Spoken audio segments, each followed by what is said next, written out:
There are worlds that exist not on maps, not in textbooks, not in the carefully ordered lives of ordinary people.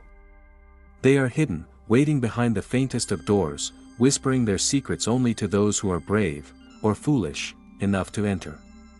The Pevensie children, Peter, Susan, Edmund, and Lucy, were ordinary in every sense. They were sent away from the thunder and smoke of war-torn London, placed under the care of Professor Kirk, a man whose house seemed impossibly vast, filled with rooms where time itself appeared to pause.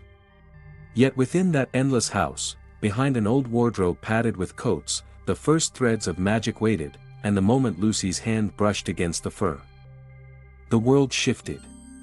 Snow and frost replaced the dusty floorboards.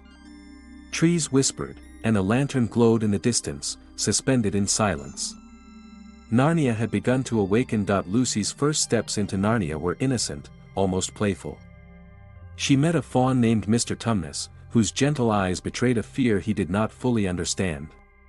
In whispered tones, he spoke of the White Witch, Jadis, whose frost had claimed every season, every joy, leaving the land in endless winter. Narnia's magic was ancient and subtle. The wind could carry voices, rivers could murmur warnings, and every creature sensed the oppression that hung like a shadow over the land. Lucy returned to the ordinary world, unsure if the forest had been real or a dream. But dreams do not warn, they whisper, and in Lucy's case, they pulled her siblings one by one into the wardrobe. Edmund's journey was darker. Tempted by the witch's promises of power and enchanted Turkish delights, he fell into betrayal before he truly understood what he had lost. The children soon discovered that Narnia was far larger, far older, and far more dangerous than a mere snowbound forest. Centuries of history, of battles and lost kingdoms, lay hidden beneath its frozen veneer. When the witch's power challenged them, their courage, and even their bonds of family, were tested to the extreme. Peter, as eldest, faced the burden of leadership, Lucy, the courage of belief, Edmund, the terror of guilt and the slow path toward redemption, Susan, the delicate balance of skepticism and hope. Each step into Narnia was a step into legend, where talking animals, centaurs, and mystical beings could either aid or deceive. And above all, there was Aslan, the lion whose roar shook the ground and whose presence was both terrifying and comforting, as if the very essence of Narnia pulsed through his golden mane. In this first chapter of their journey, the Pevensie children would learn that betrayal could be forgiven. Courage was measured not in swords but in heart, and that magic was not merely spells and enchantments, it was the weight of destiny, the pulse of the land, and the invisible thread that connected every living thing. As the White Witch tightened her grip and her forces advanced, the children began to grasp that the fate of Narnia rested in hands far smaller than anyone could have imagined. And so, beyond the wardrobe, beyond the ordinary, the adventure, and the war against darkness, truly began. Narnia was not merely a land of snow and silent forests. Beneath its frozen surface, magic stirred, ancient and watchful, as if the land itself waited for a heart brave enough to awaken it. The Pevensie children had crossed from the ordinary into legend, yet none could have predicted the depth of peril awaiting them.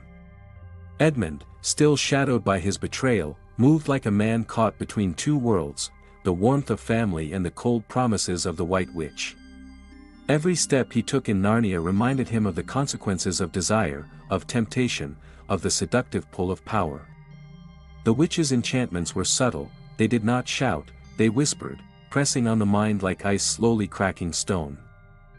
And while she ruled with fear, Narnia's creatures, fauns, centaurs, talking animals, dwarfs, and giants, still clung to hope, waiting for the first roar of the lion who could undo centuries of winter. That roar came not as a herald, but as a presence.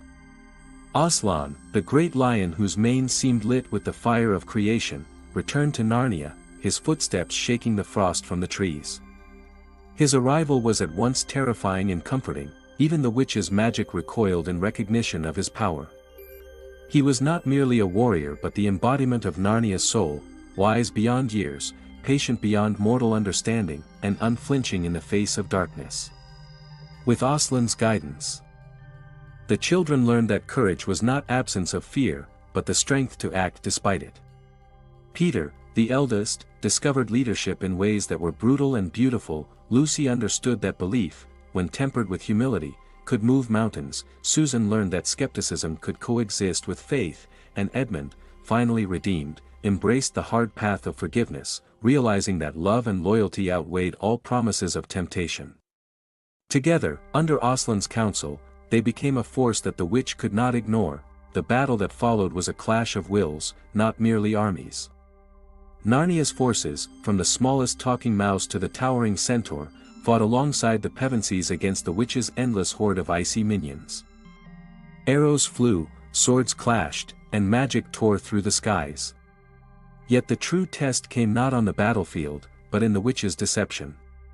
In a cruel twist, she claimed Edmund once more, declaring that betrayal meant death according to the deep magic of Narnia.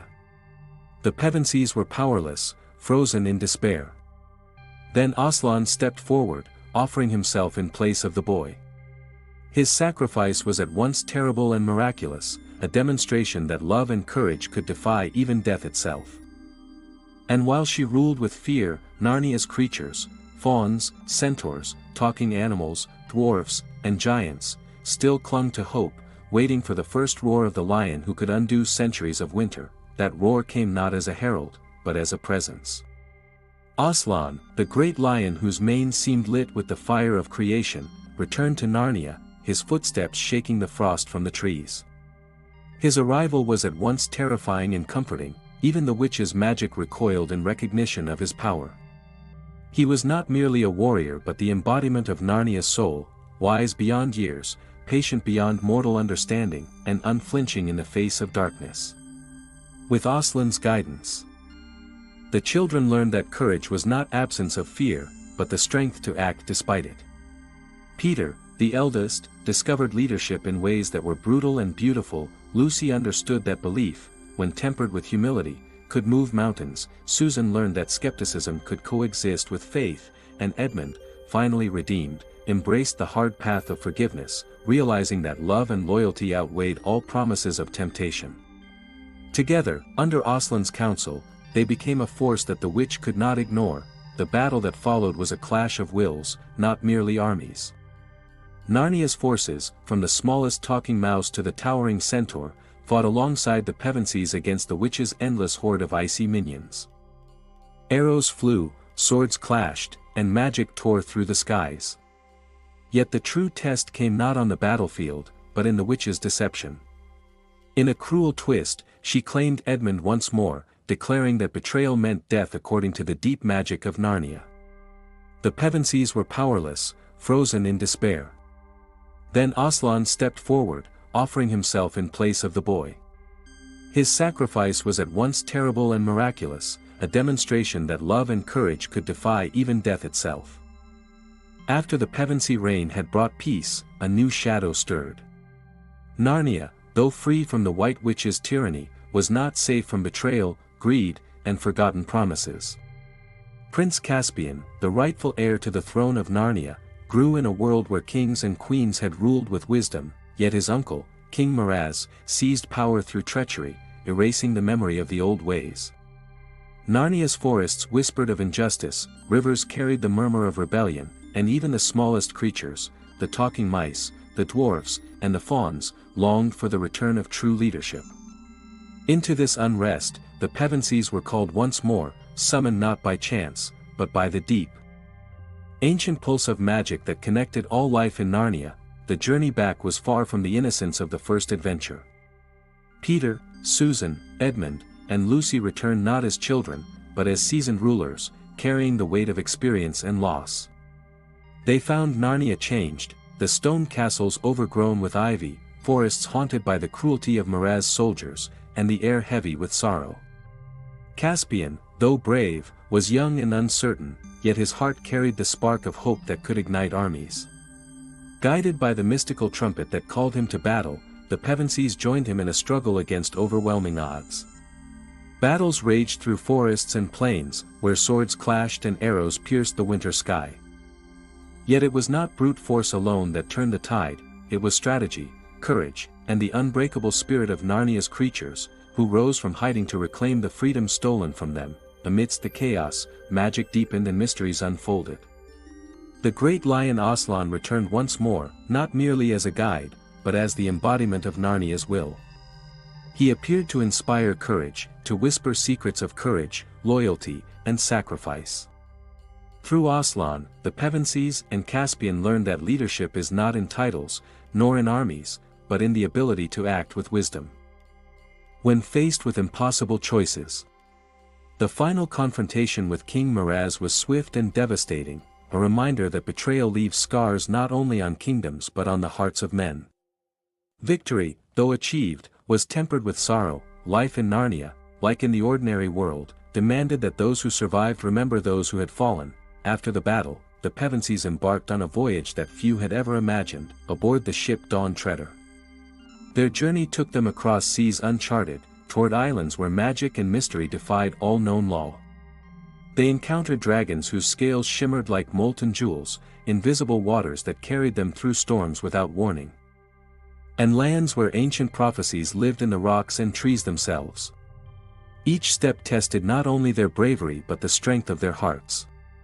Eustace, a boy transformed by greed and selfishness, learned humility and courage through trials that could have broken 1,000 lesser souls. Lucy, ever faithful, glimpsed the eternal light of Narnia's soul, understanding that hope is both fragile and eternal. Edmund, tempered by past mistakes, found redemption not in triumph, but in loyalty and sacrifice.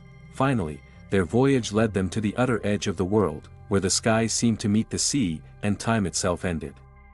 Here, Aslan revealed the ultimate truth: Narnia was a temporary place. A world of lessons, wonders, and growth. The Pevensies had been its rulers, heroes, and stewards, but their journey was ending.